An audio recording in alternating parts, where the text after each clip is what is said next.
I remember they were throwing paper in the air and it was just this mayhem. I looked at him and I said, well, what's going on? And he said, well, you know, this is where they work, this is what they do. This is what happens every day. I was just like thrilled. I was like, this is something I'd never seen before. You know, eyes got wide. I was like, everybody looked like they were in a riot, but there was some kind of order to it. And I just had to be part of it. From that moment, I went literally back to my workplace and gave 2 weeks' notice without having a contact, without knowing how I was going to get on the floor. I just knew this was where I needed to be. I needed to be on the floor.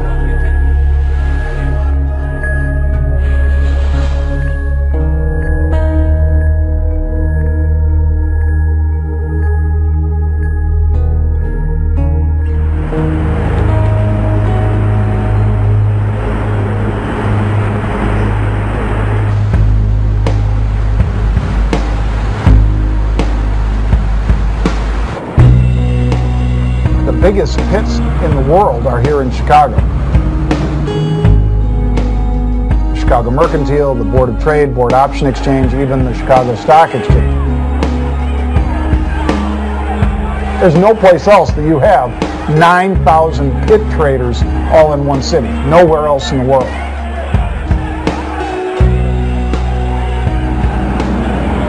This is the bastion of capitalism.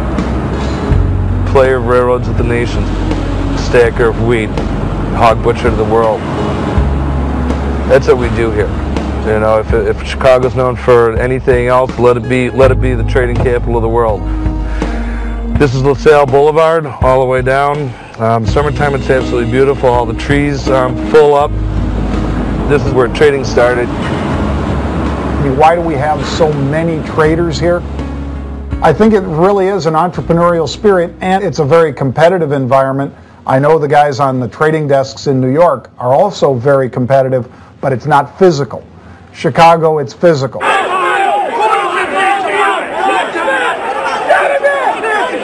It was based on gentlemen's rules. It was based on integrity, honesty, mutual respect. But the business in the pit was the furthest thing from gentlemen's rules. I mean, you saw the worst in everyone. When you're standing there and somebody spits on your face, that, you know, somebody gets inadvertently stabbed with a pen, or somebody steps on your foot or spits on you, like I said, and it's like something that you don't even really address. It's like completely, you're immune to it. It's like, it's silent, it's quiet in the chaos.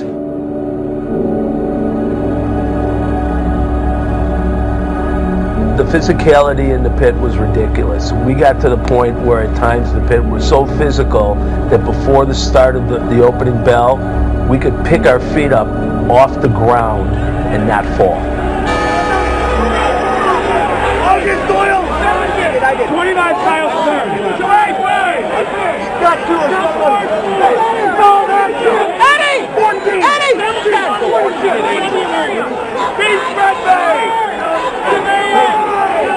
Peter, Cardinal on that one.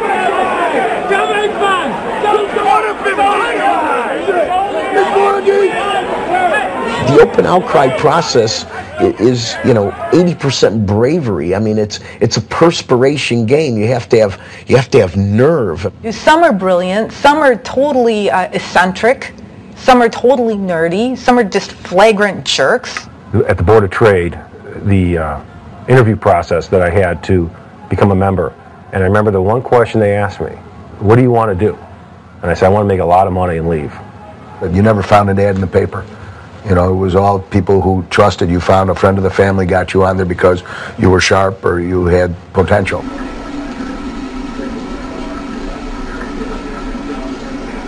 I grew up in the suburbs of Chicago. My older brother's 4 years older than me. But he'd already been trading maybe for about a year or so, and he thought I'd be really interested in it. I played sports in college, and my brother said that trading in general is kind of like sports, you know, and when the bell goes off, boom.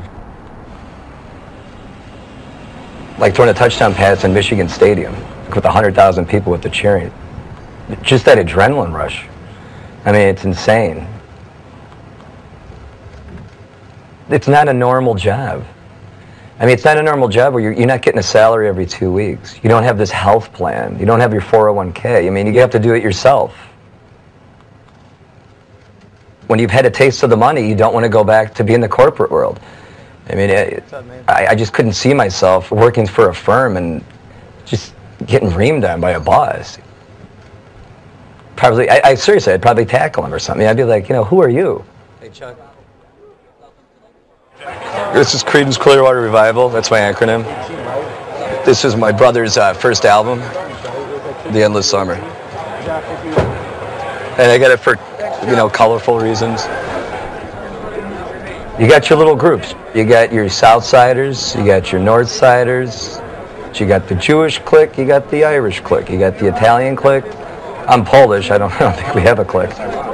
You got to mesh and find your niche. There's a lot of uneducated people, which doesn't matter. You know, the uneducated people have a tendency too to make good money. When you're in there from 8:30 to 3:15, it's all about money. One guy's misery is one guy's, you know, profit. Sad to say, but that's true. Not that I take advantage of that, but maybe I would. By the middle of the 19th century, Chicago was emerging as the transportation hub of America.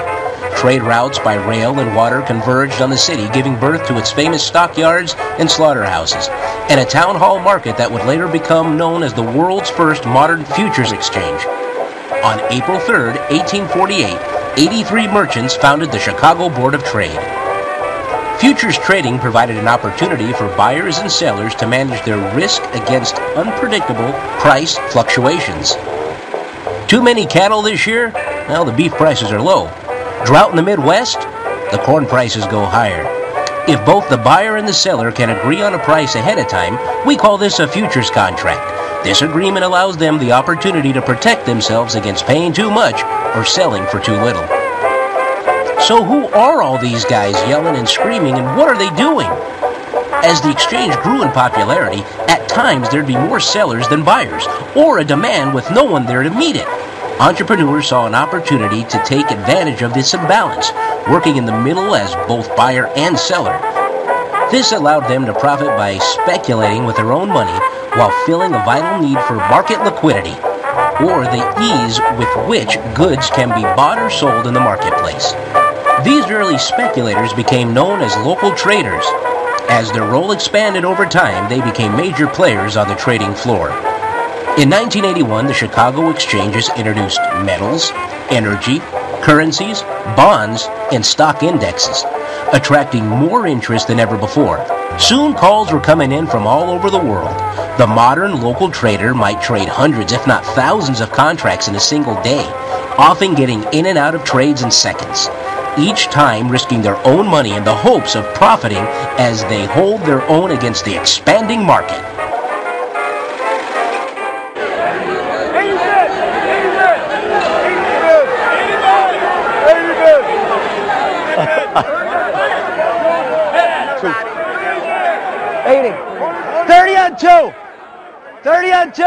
It was a live auction where the price of the commodity that you were trading was determined by who would pay the highest and who would sell it at the lowest price. When I would pay $5 and someone else would be willing to sell it at $5, we would have a match.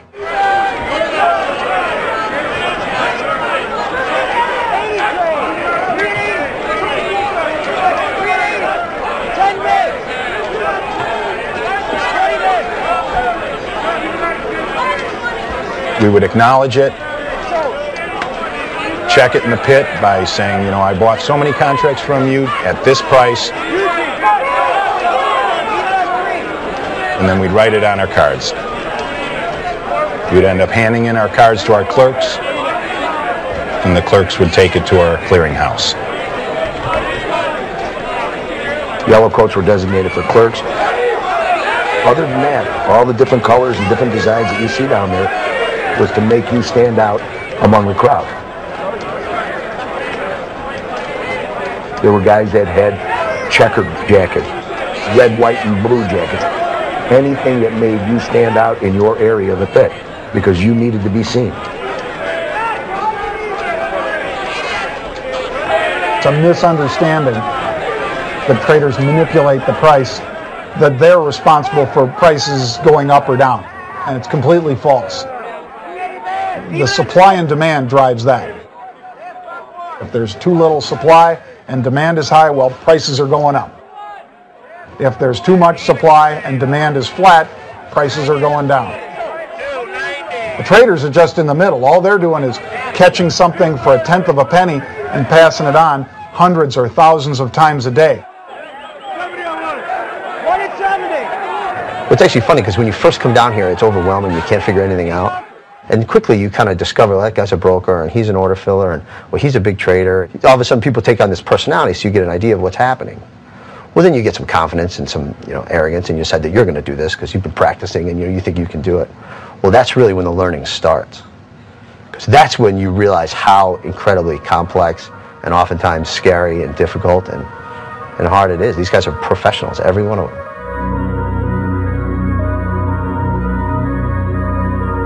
Each and every day to go in there, trade your own rent money, not know whether you're going to make money or not, is terrifying to a lot of people. And I found it to be very, very scary. I don't have any clients. I don't have any customers. And it dawns on you, nobody trusts you to do what you do except your family. And so in a lot of ways, I'm a hedge fund manager of my own family's worth, money. And they trust me not to fuck up.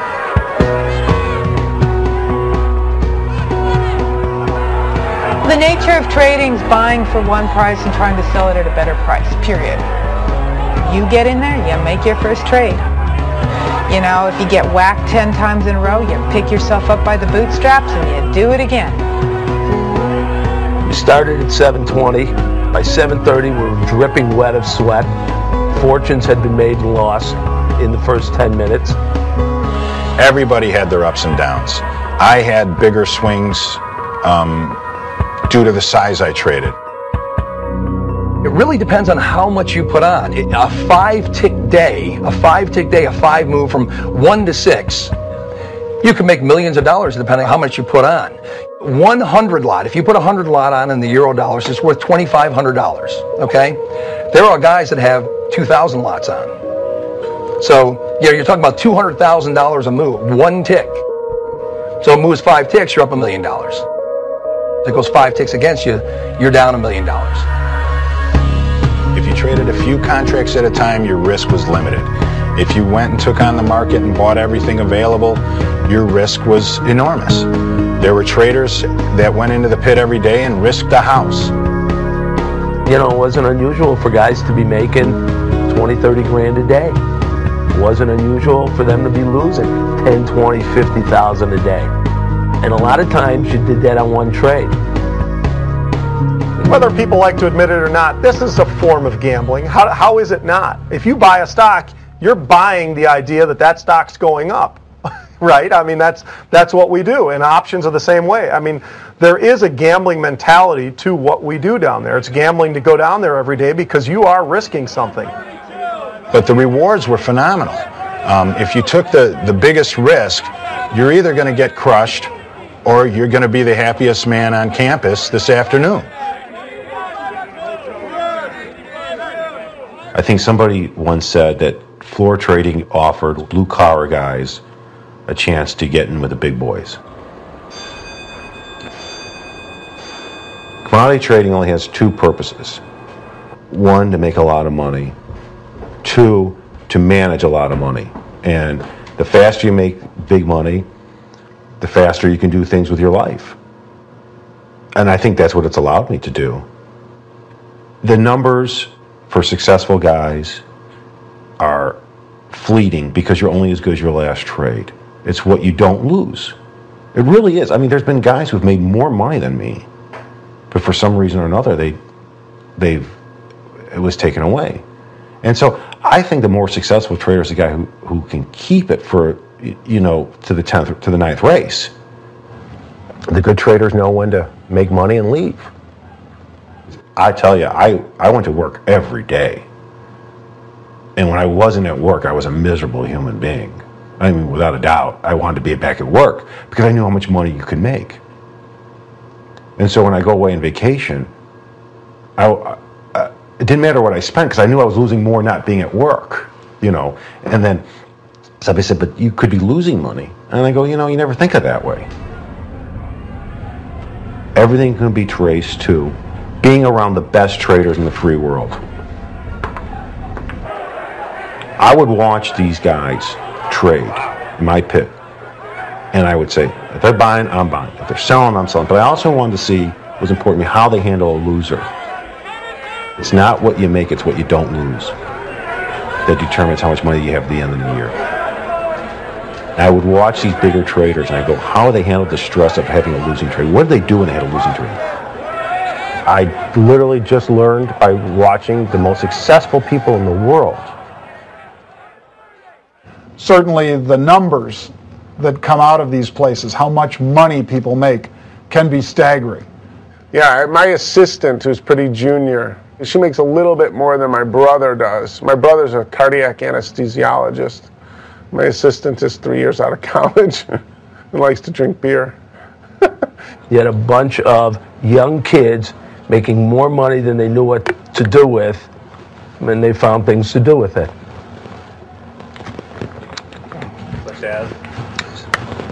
You know, I mean, anything that you can think of that you could abuse yourself with, that was part of the lifestyle. There were 5 guys that rented a bus to take them to Michigan golfing. They hired a couple girls to go on the bus with them. And by the time it wasn't me. I want that out. Fast at first, so you'll take a little heat, because it'll go against you a little bit, and then all of a sudden it goes a little more and a little more, and you kind of get like it feels like a hypnotism sort of thing, where you get caught in this downward spiral. You know it's a loser. You've confirmed that it's a loser. Just sitting there looking at the prices go further and further against you, and it just feels almost like sometimes you can't get out. Say you're down like $12,000. You're like, I should walk out of here. I should realize, I'm past my limit and walk out of here. What's the next thing you do? You're like, well, what the hell? Just, I'll buy a couple more. And then wham, it goes again. And the thing that goes through your head is like, all right, how much am I losing right now? There goes a car. There goes a house. It's like someone hitting you in the balls, never ending. It's like wham, wham. It's like, okay. Nobody can get you down the amount of money that you're going to be down the day. Only you can do that. And it's funny when you see something happen to somebody else. It's very, very public, and so those guys that saw you lose money will probably, twist that knife in your side and say, boy, they looked pretty good an hour ago, didn't they, Pete? That's a vindictive crowd. It really is. There's a joke that we always used to say when you go on the floor, you've got the scan card, and you've got to scan your way in.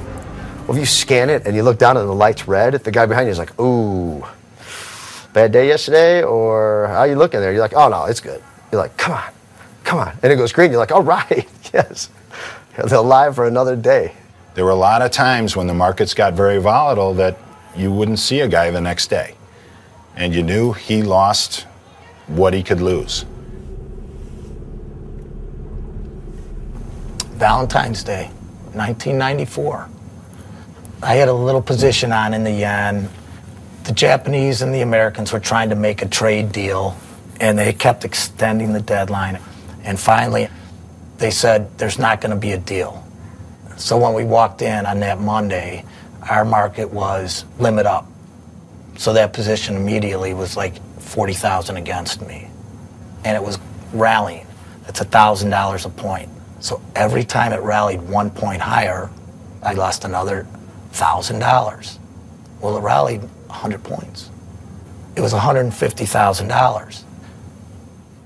It was pretty crushing, you know, the feeling of despair where, oh my God, I've lost everything. We had basically moved back in with my parents. Ready? Tee number 1. I think we should walk over this way. So I went out and got a job as a clerk, making, you know, $400 a week. At one point, my wife was drunk and, you know, she said, you're nothing but a fucking clerk.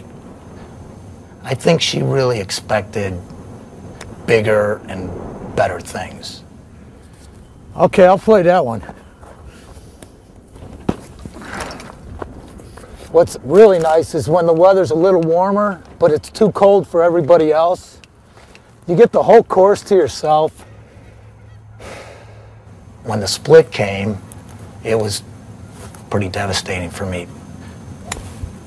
I hugged my kids. That kind of kept me going. It was like, well, I can't just give up now because they're depending on me. All I know is that when I was a little kid, I wanted to be a dad. From the earliest childhood, you know, I had a lot of brothers and I wanted to be a father. You know how to use that? Okay. Well, you just go to the bank and put it in, punch in that number when it asks. It's going to ask you what you want to do. You want to checking, withdrawal, and then punch in the number, how much. Okay? When you put the card in, you put the card in and you take it out. You know, just leave it in there. Can I go cash with that too? With the card? Mm-hmm. No, get cash and pay cash. All right? When I was in preschool, he came in and spoke to our class, I remember. And he just had everyone stand up and yell as loud as they could. And that was basically what I figured he did all day. I didn't really know.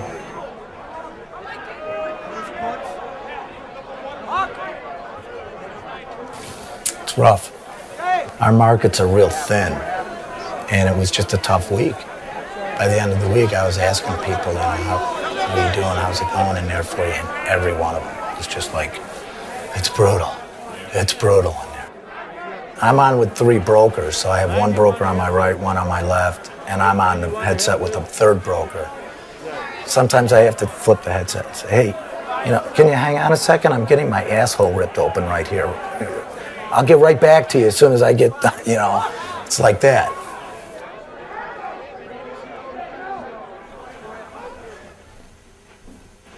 The lottery is like $320 million right now. So I bought a ticket for that. When I played lottery before, when I was married before, I always would buy the ticket thinking, you know, I really hope that I don't win. Because I felt like it would change my life. I just felt like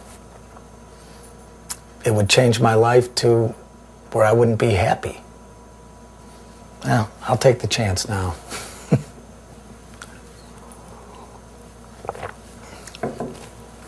And you will have a big loss. And it's how fast did you cut your losses when you started to incur those big losses, and then hopefully you didn't have something like a drug addiction, an alcohol addiction, which break traders down. And there was an incident where somebody had dropped drugs, yet nobody, and everybody's looking at it, and nobody would pick it up because nobody wanted to, you know, be incriminated by what was going on. So everybody's sitting there looking at the drugs, nobody would pick it up. Drugs and alcohol is a horrible stereotype of this business. I think that the high-strung type A people, you know, gravitate towards that, whether it's this industry or the sports industry or the film industry or, you know, insurance. It doesn't matter. I mean, those people, I think, you know, that's a functionality of the personality, not necessarily the industry.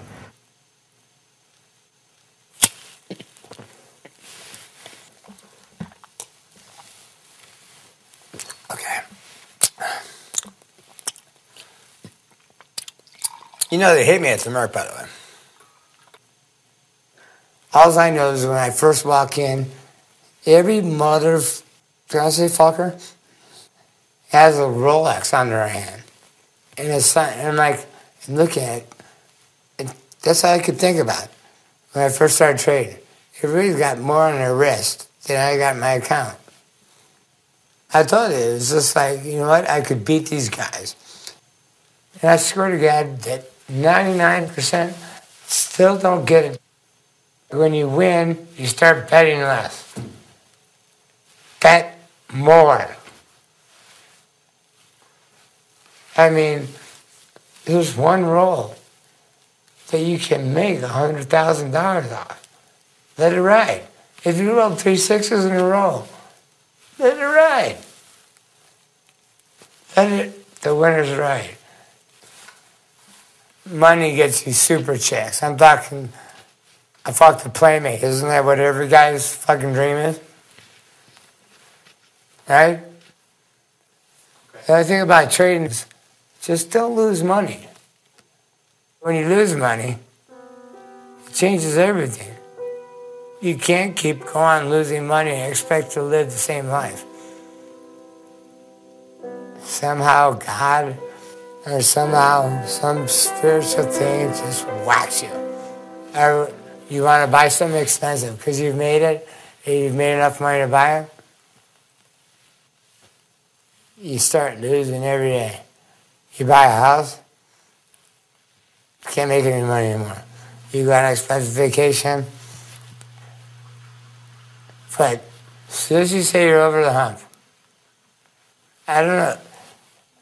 How do you deal with that? How do you deal with I didn't have to.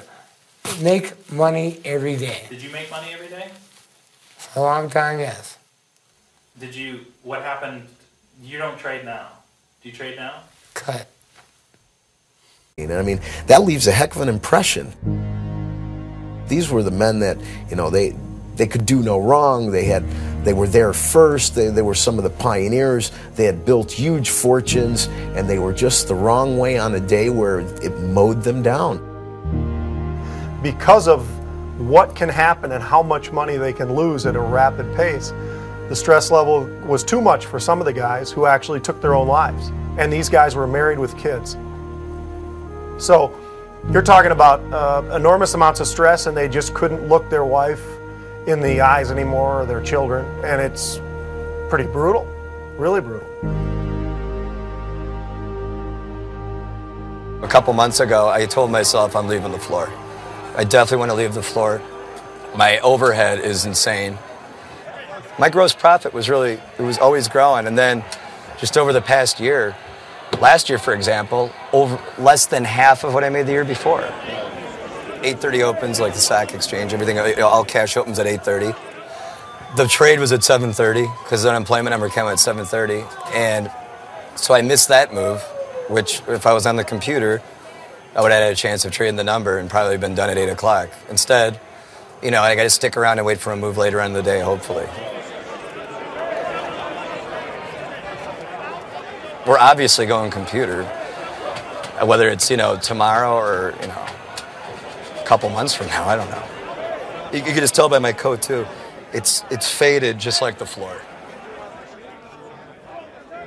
There isn't this floor trader presence like there was. It used to be that there was a couple thousand guys, I don't know the numbers, that were trading in the pits.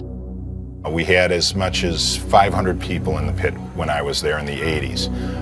Now there may be 50 guys in the pit. And a lot of the business has gone to electronic trading.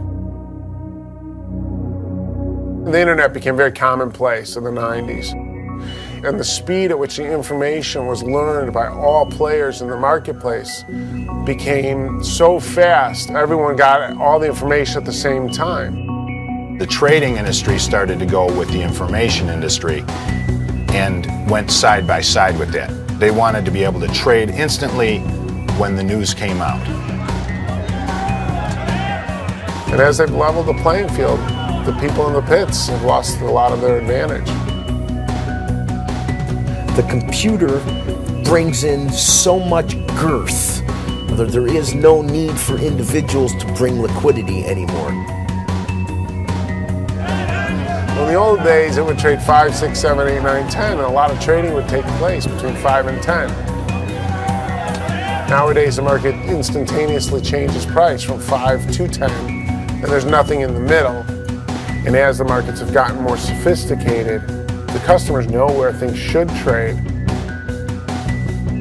The traders in the pit that just bought and sold in a short-term buy here, looking to sell it in the next few seconds at a better price, those people, the opportunities aren't there like they used to be in the pits.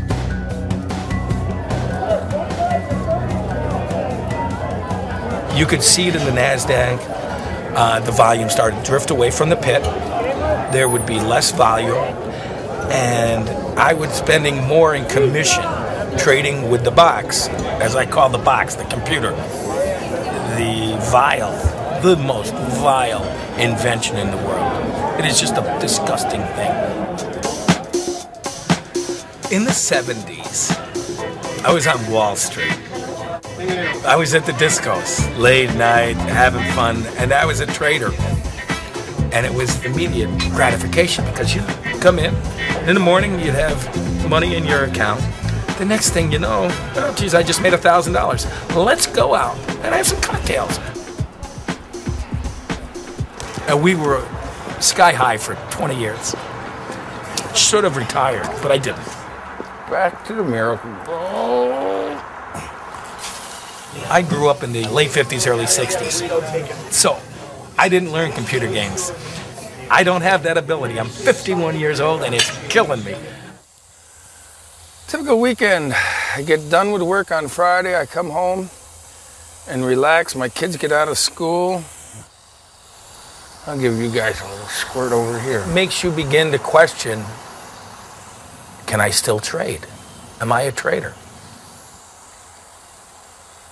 Nobody's bulletproof. It's one of my favorite shirts. The last 5 years have been very hard. We certainly don't mention finances in front of the children. You got to tighten up the belt strings. So we just we like the sale rack. We like the values. The pits are what made Chicago a banking center. 50% off. It is a travesty that they are hell-bent on going computerized when the system works as it is. They just want to get rid of it and forget about it. Have to wait another year until one of these guys gets marked down until the clearance. And it would have been the best power washer ever. But patience is a virtue. The computers really changed the dynamics. You don't need market makers anymore. Yes, they're in the pit, but they're not necessarily making a living the same way they did maybe 7 or 8 years ago, and definitely not the same living they made, 20 years ago. Okay, what do we see here? See, here's the depressing part of a computer. They are the thinnest of the thin in terms of people. Trillions of dollars change hands every day on the online platform and Globex, big numbers. But the pits, no. Why? Because there's huge bids, there's huge offers, there's no space in between them. Easy for the computers to match up. When there's a bid of 3 and an offer of 4 and it's 20 zillion up, you really don't need a lot of human outcry to add liquidity, which is what humans do best. You got to realize 95% now of all global markets are electronic. I don't think you can find any pits overseas. The grains, coffee, cocoa, sugar, the softs, everything's switched over to electronic. You'll have algorithms that says I want to buy them at this level, sell them at this level. If I'm taking a profit, I want it to be this much. If I'm taking a loss, I want it to be this much. And then the computers will just run, pumping in bids and offers all day against other computers. Now what you have is only program traders. These people, if you don't write a program and you don't have it set to kick in at different intervals, you can't trade it. I have not figured it out. consequently, I've gone into the cattle pit. 2 years I've been standing in the cattle pit. We still have paper. They're trying to infect us with the virus. The customers, however, like talking to their brokers, and it's the last of the open outcry.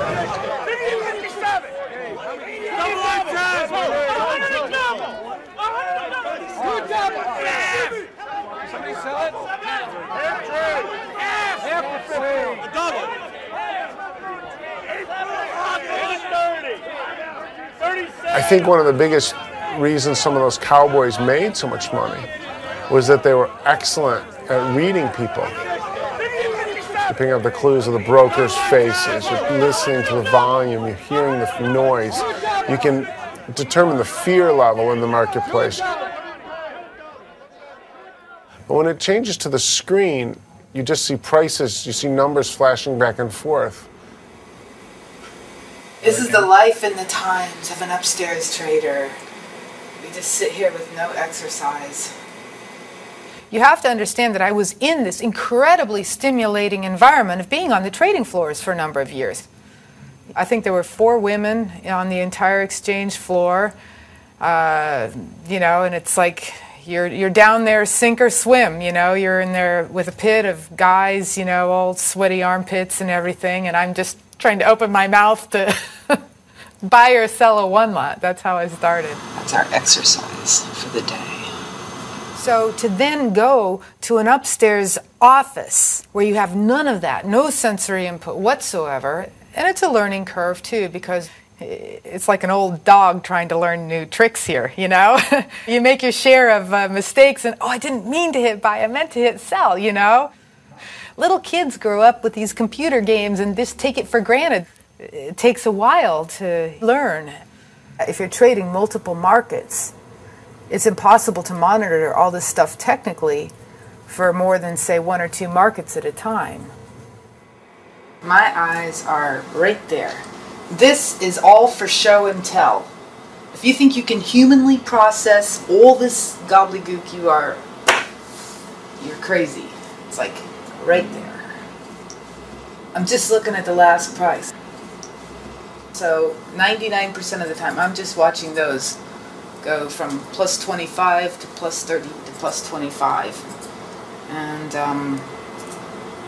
that's about it. Would you rather watch a football game on your HD with a camera giving you all the action, that's open outcry, or would you rather have that camera just focused on the scoreboard the entire game? That's electronic trading. That's the way they look at it. And there's something to be said for that. You know, we always were trying to see who can get the fastest edge. Now it's nanoseconds. It's the computer is making that little marketplace that men used to make on their own. Back in, back in, back in. Coming down, coming down, coming down. Give us a shot. Let us play. Gold went really deep. It's hard to find a price. I had it, but Jesus, it was too deep. Damn it. Pop, you son of a bitch. Pop. Pop. Pop. Look at it. Just... It's supposed to be a money machine, but it's a money machine that actually takes your money too. You know?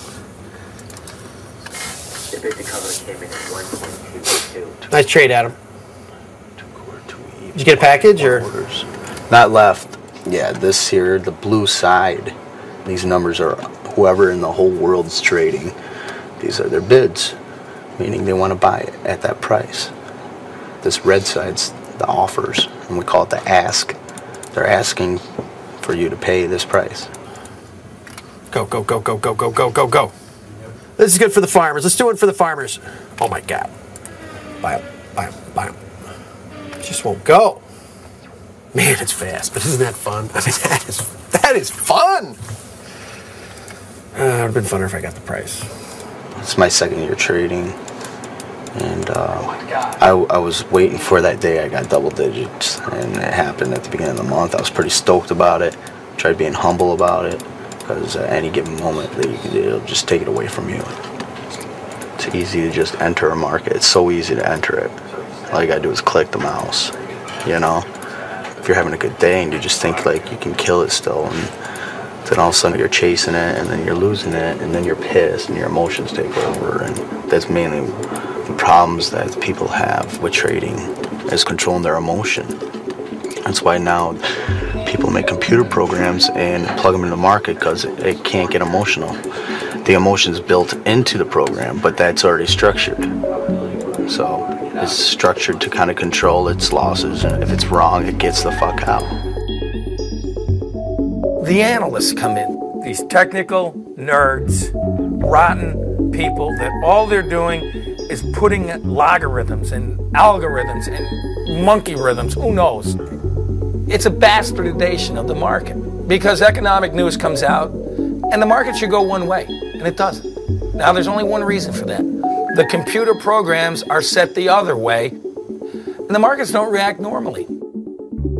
I made money for 18 years in a row, and then I lost money for 3 years in a row because the computer was trading. Now, did the markets change dramatically? No. The market still moves up and down, but the computer makes it impossible for a trader to trade. The basic principle is that one person should not work with the computer alone. Generally, there should be two programmers who should work in pair, so they constantly review each other's designs and code. One person's talking, one person's typing.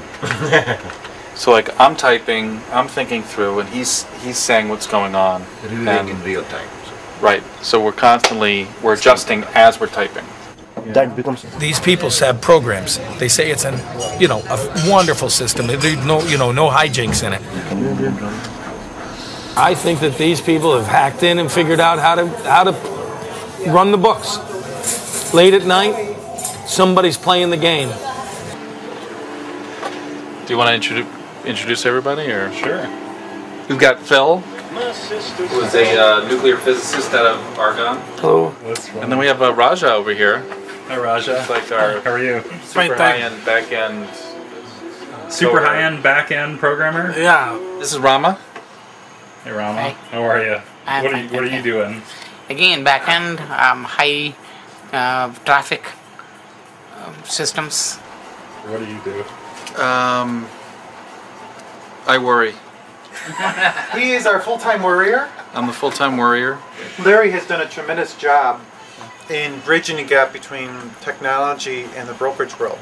Larry used to work on the floor himself and has taken all that knowledge he's gained over decades and been able to communicate it to all the developers here. When we talk about world domination, you always want to have one of these around.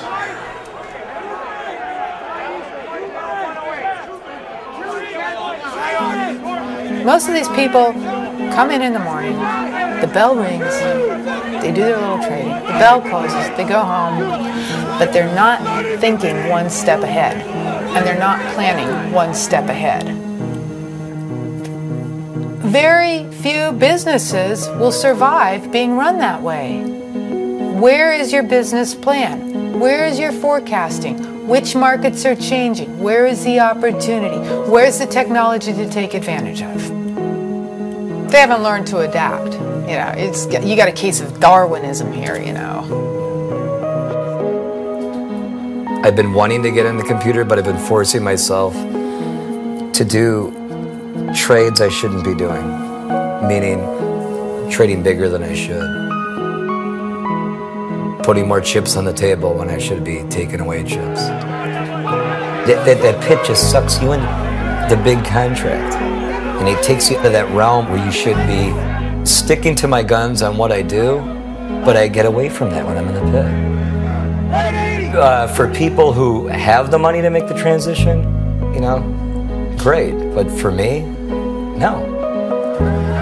Every time I think I'm there, it's like I get slammed. It's just been it's been such an uphill battle right now.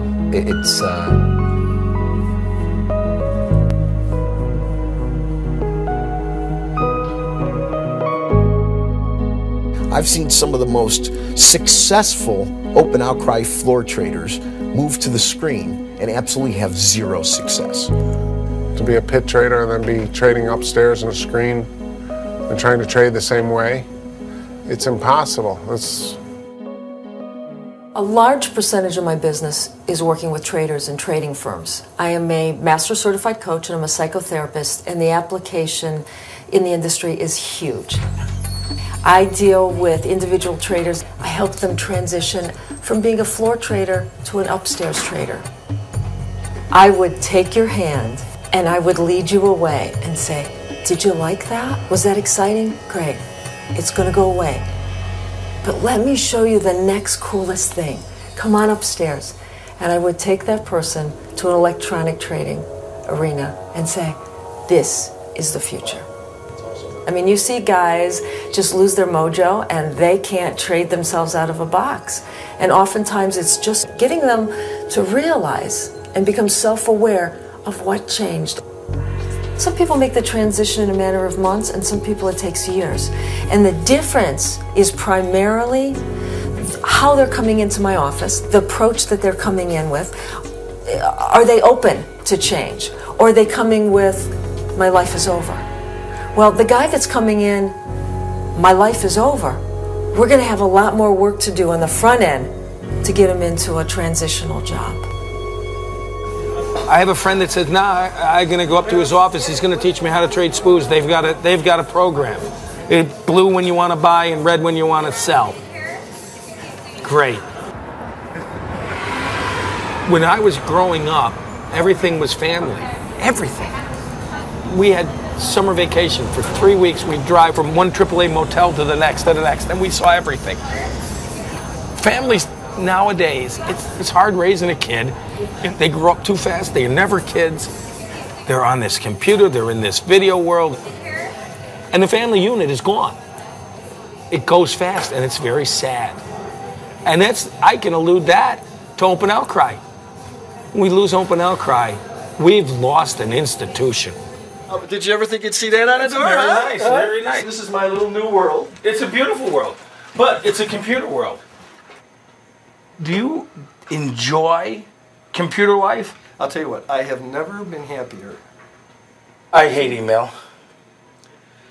I hate computers. Well, I don't really know how to respond to that.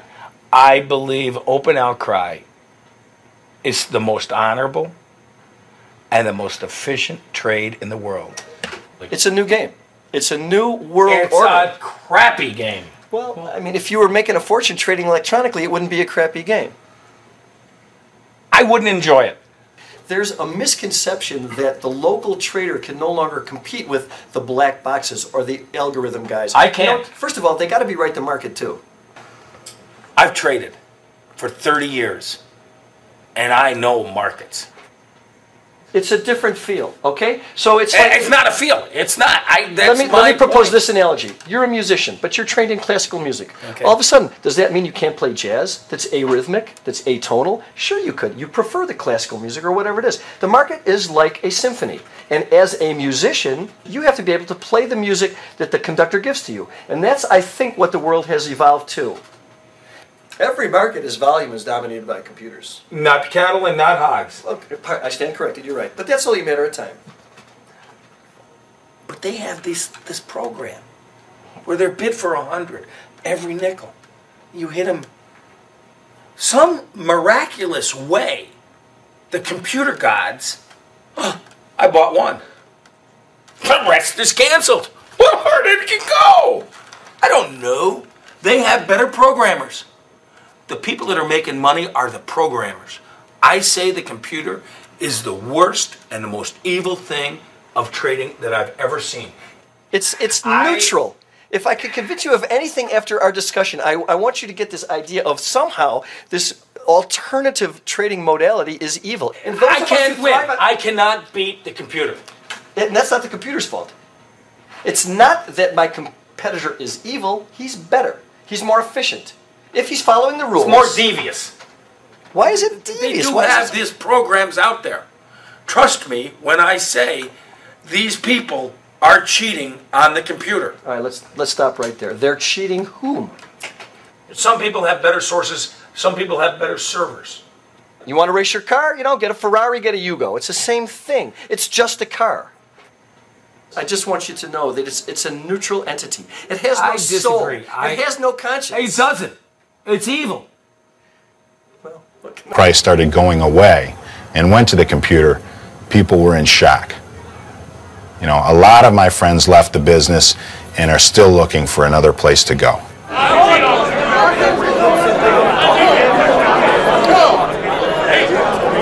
When they give me evaluations, right out here in the 7th floor, the supervisor's office, everybody's going to the supervisor's office. When they sent me down to the 4th floor, I knew something was wrong. I almost had like an implosion inside. I started to tear. I started, grown man, I kind of knew it. I kind of expected. You can see that there's not a lot of stuff going on. But for some reason, I thought that I would be able to walk out the door when I wanted to. I wish I had more talent. I wish I had more talent. I wish I was more adaptable to the situation. But I realize that I'm limited in my services here. But when the electronics came, they take the best. And I'm not saying I'm bad, but I'm not the best. I know that. I'm limited. A 16-year ride isn't bad.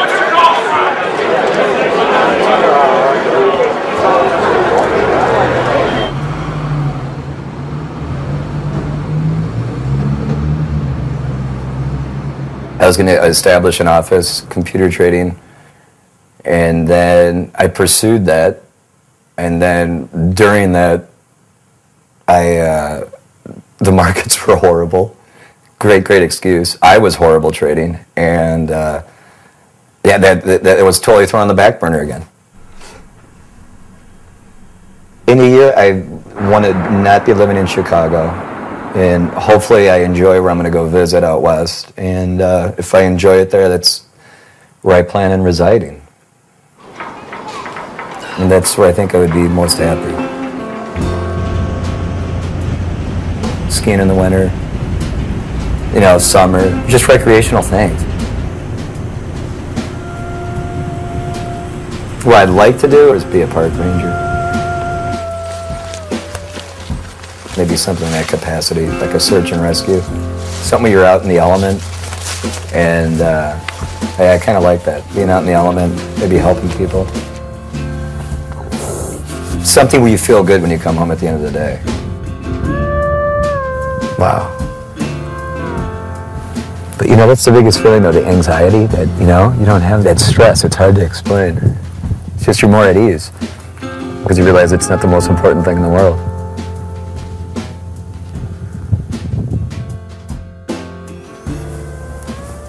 I don't know if you noticed how the house is kind of cool. I could never keep the house this cool when I had the wife and kids here. We'd have to have it on 72.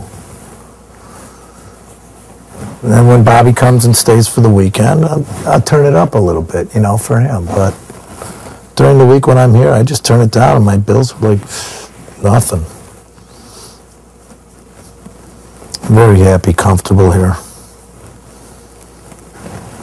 When I come home from work and there's nobody else here, this guy doesn't leave me alone. I can't go anywhere. I can't go from room to room, wherever. Right?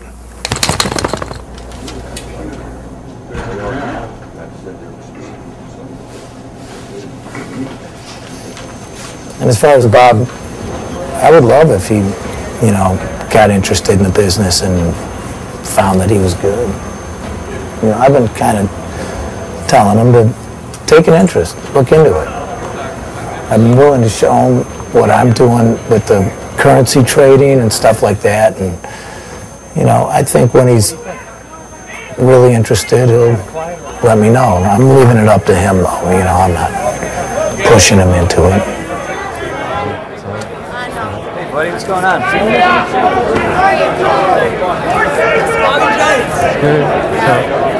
Remember my son Bobby, right?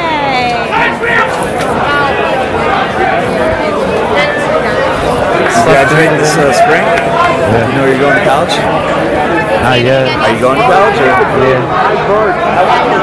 I don't know what I want to do with my life yet, so this is a good place to, because I've already learned a little bit about it, so I know some just a little bit. So, well, he's telling me that now it's more transitioning into computers, trading instead of people.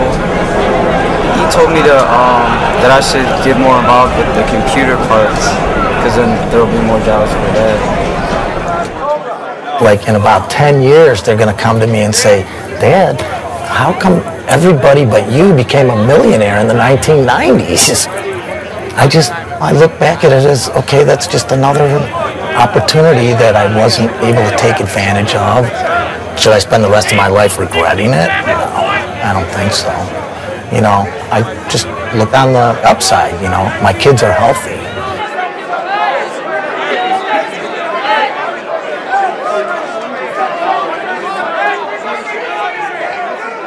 It's hard when you've been doing something 25 years, making good money, and then it just stops. Not because of anything you did, it just stops. It's actually 87 because I got my 003 badge on. Yeah, right during the crash. What pit is that? S&P pit. 1, 2, 3. He's dead. It's 3. He's retired. He's shot. That's why I got into the casino business. I wanted to get out of this whole business. I always love kid stuff. And I always collect little. I just like kids. It's weird. Kids and warriors. These are great kids' moccasins. The only reason I've gotten this far is because I've been tortured my whole life. As a child, I was tortured from my alcoholic father. That's where I got hit in. That's what's a little left of my motorcycle. I was coming back from my daughter's soccer camp when I got hit. This is the good stuff. And I was being followed by another parent. And he came out while I was, you know, laying on the ground. When he saw me, you know, I was bleeding out of my mouth, my nose, my ears, and my eyes, because my head was blasted open. I was just, you know, yeah, I was dead. You know, the firemen, you know, he knows some of the firemen, they said, you know, this guy's done. This business was perfect for me. It's a real test on your own character, because the greed and the stardom and all that bullshit that goes with the money, well, no squirrels today, eats a lot of people up, you know, and it spits them out.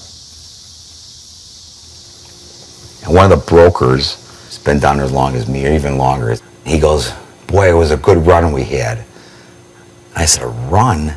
Fuck you, a run, motherfucker. A run is something like when it's just, I got this job and they keep paying me. When I go down and go to work, ain't no fucking run. It's fucking, this is like going to the mines every day. Oh, fucking people. Well, it's just...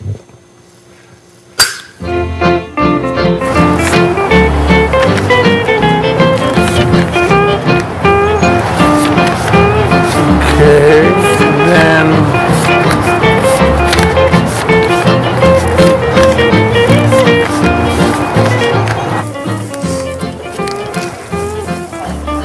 Yeah, big dog. The big dog. You look good, man. Thank you, buddy. Oh, good. The market's coming my way. Perfect. This is our machine. We change the months, we put orders in and out, and we get the execution logs. Geez, I bought all these up a lot higher than where the market is now. You name it, we got it. It's a crazy, crazy world we live in. All right, now, I'm going to go into the pit and trade.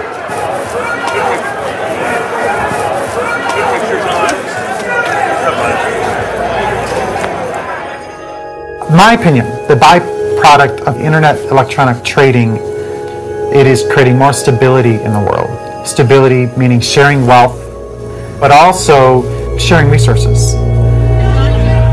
If you didn't have these traders trading every day, it would be very unstable. When you have traders trading against a particular commodity, it stabilizes the entire pricing scheme because it's a very efficient marketplace. Whenever there's a change, there's a reaction to the change. So the more people that you have trading throughout the world with different perspectives, the more stable the overall price of commodities will be.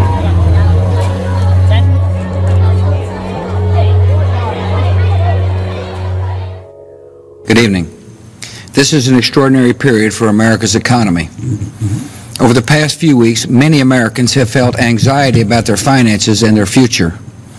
I understand their worry and their frustration. We've seen triple-digit swings in the stock market. Major financial institutions have teetered on the edge of collapse, and some have failed.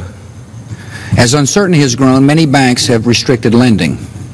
Credit markets have frozen, and families and businesses have found it harder to borrow money. We are in the midst of a serious financial crisis.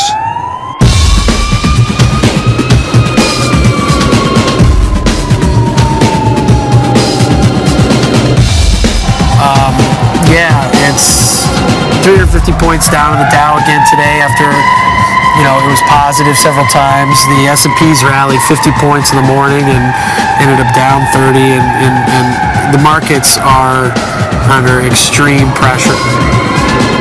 The world is on fire right now. Listen to the siren. I mean, does that sum it up? Probably every city in America sounds just like that. How's it going? Dude, you left $4,500. Nasty, dude. Yeah.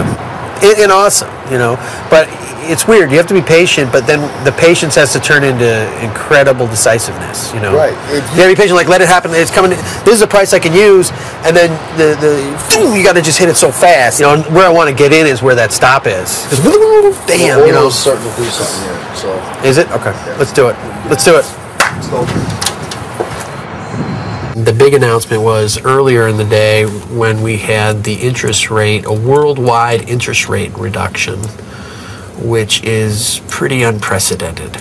Even with that amazing moment, which would in normal times rally markets, rally Dow market, the Dow probably 500 points, we're looking at a negative down day still.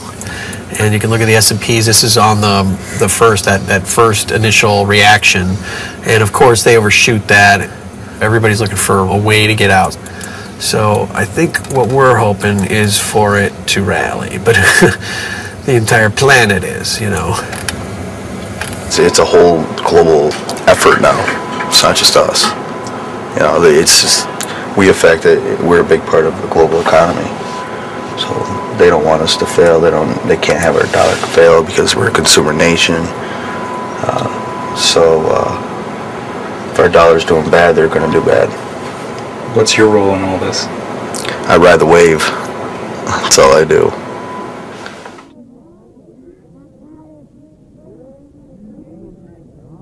It's funny because I look back in the 80s and 90s, traders were the kings. The back office fellas and the computer boys, we would laugh at them, and they got their revenge.